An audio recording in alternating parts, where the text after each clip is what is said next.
Bonjour à tous, ici Adrien. Aujourd'hui on est le samedi 20 juillet 2024 et dans cette vidéo nous allons parler Raspberry Pi à nouveau. Je vous dis à nouveau parce que hier je vous ai enregistré la vidéo où on a déballé ensemble et monté le kit de démarrage du Raspberry Pi 4 modèle B précédemment reçu.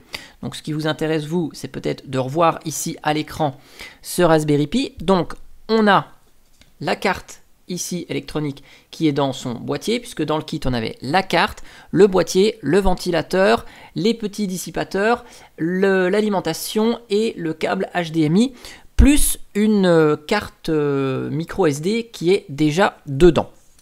Et lorsque on a monté le tout, j'ai constaté un truc, c'est que le ventilateur fait énormément de bruit. Regardez, je vous allume ici le Raspberry Pi et écoutez-moi le ventilateur, le bruit qu'il fait.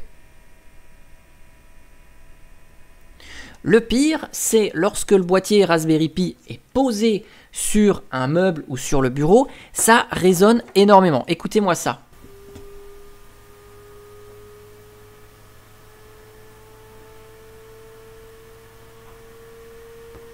Ça fait un espèce de bruit sourd. Bon, c'est assez désagréable. Une fois que le Raspberry Pi est démarré, bon bah ça, il n'y a pas de souci, il est démarré. On est sur ici sur l'interface, puisqu'on a vu que dans le kit, on avait un système d'exploitation Raspberry Pi, le Raspbian, qui était déjà préinstallé et on a fait le premier démarrage du système d'exploitation. Mais là, aujourd'hui, c'est pas ce qui nous intéresse. Ce qui nous intéresse, c'est faire moins de bruit à lui, au ventilateur. Donc, j'arrête le Raspberry Pi. Ah, ça fait du bien quand ça s'arrête. Donc ce ventilateur, hier, on l'a branché sur ici, cette partie-là du Raspberry Pi. Alors, je vous montre à la caméra, ici. On a un connecteur rouge, un fil rouge et un fil noir. Le fil rouge, ben, c'est le plus du ventilateur. Et le fil noir, c'est la masse, ici. Et donc, le ventilateur, il reçoit du jus à fond les ballons. Parce que si je vous mets l'écran comme ça, où vous voyez donc le Raspberry Pi en haut et mon écran d'ordinateur en bas, on voit ici le détail des broches GPIO. Donc tout ce module-là que vous voyez à l'écran correspond à ça. Mon ventilateur, il est connecté ici et ici. Ça veut dire que le rouge est sur une alimentation en 5 volts et le noir est sur la masse ici. Donc le ventilateur reçoit 5 volts et il tourne avec la puissance qu'on lui envoie. On a deux broches, donc ça veut dire qu'on a tout ou rien pour faire fonctionner le ventilateur. Dans les serveurs, dans les ordinateurs, les ventilateurs, ils ont plus que 2 fils. Comme ici, je vous montre celui-là de ventilateur, donc c'est un gros ventilateur, ok. Et donc là, vous voyez, il y a 4 couleurs au niveau du fil qui arrive jusqu'au ventilateur. On a 4 couleurs, pourquoi? Vous voyez peut-être mieux de l'autre côté ici, il y a les 4 couleurs qui sont là. On a le rouge et le noir pour l'alimentation et la masse, et on va avoir 2 fils en plus, donc ici il y en a 2, le bleu et le jaune, et ces fils-là, quand ils sont connectés donc à la carte électronique, vont permettre de donner des instructions au ventilateur pour tourner plus ou moins vite. Et ces instructions, elles sont envoyées par la carte mère, parce que la carte mère, elle a des sondes de température, par exemple, et donc si il fait plus chaud que 55 degrés, et bien on va demander au ventilateur de tourner un peu plus. S'il fait plus chaud que 65, tourner encore un peu plus vite. Et puis s'il fait plus de 70 degrés par exemple, on balance l'information au ventilateur de tourner à fond. C'est pour ça que parfois votre PC souffle plus ou moins fort, parce que la vitesse du ventilateur est contrôlée par ces fils additionnels. Là, on a tout ou rien. Donc, on a 5 volts, ça tourne à fond, et quand c'est éteint, on a 0 volts, et donc ça ne tourne plus.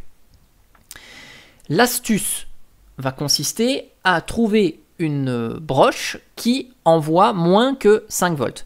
Donc là, il y a les broches vertes qui sont plutôt dédiées à la programmation. Enfin, il y a plein de broches qui servent pour d'autres fonctions que la masse et de l'alimentation électrique. Nous, on va pas le voir dans un premier temps parce qu'on va pas faire de programmation avec notre Raspberry Pi, mais vous pouvez utiliser certaines broches pour de la programmation. Et là, on remarque sur ce petit dessin qu'on a cette broche-là qui fournit du 3 volts. On a cette broche-là qui fournit du 3 volts. Alors, je vous avoue que trouver la broche ici qui délivre du 3 volts correspondant à celle-là, ça va être galère. Donc, on va se brancher sur celle-ci. Donc là, on est en 5 volts. Je vous mets le ventilateur. Voilà, ça tourne vite, ça fait du bruit.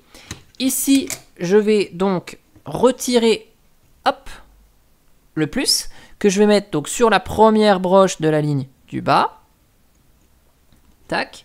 Et là, cette fois-ci, mon ventilateur est alimenté, lorsque je vais allumer le Raspberry Pi, en 3 volts. Et donc, si je vous referme directement le petit capot, et que j'allume et que je vous montre, hop, le ventilateur a mis un petit peu plus de temps à démarrer. Je vous fais entendre le bruit. Ça fait un peu moins de bruit. Ça tourne moins vite. Donc effectivement, ça fait moins de bruit. Si je le pose sur la table,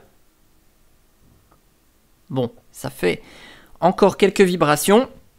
Je verrai pour mettre quelque chose dessous, un petit morceau de caoutchouc, pour que ça fasse moins de bruit quand le Raspberry Pi est posé. Mais en tout cas, maintenant, ouf, le ventilateur fait quand même moins de bruit. De fait, il tourne plus lentement. Donc on va le laisser comme ça, configuré comme ça. Ça tourne moins vite. Et si jamais au cours de nos tests, on voit que ça chauffe vraiment trop et que l'air chaud n'arrive pas à s'évacuer suffisamment avec le ventilateur, on le remettra en vitesse plus rapide en remettant la broche sur la position 5 volts.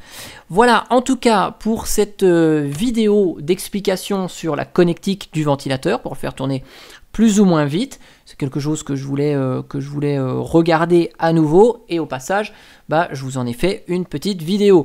Je vous mettrai le lien vers cette image dans le descriptif de la vidéo, que vous puissiez la voir à proximité, ou en tout cas le lien exact de toute la page qui contient cette image.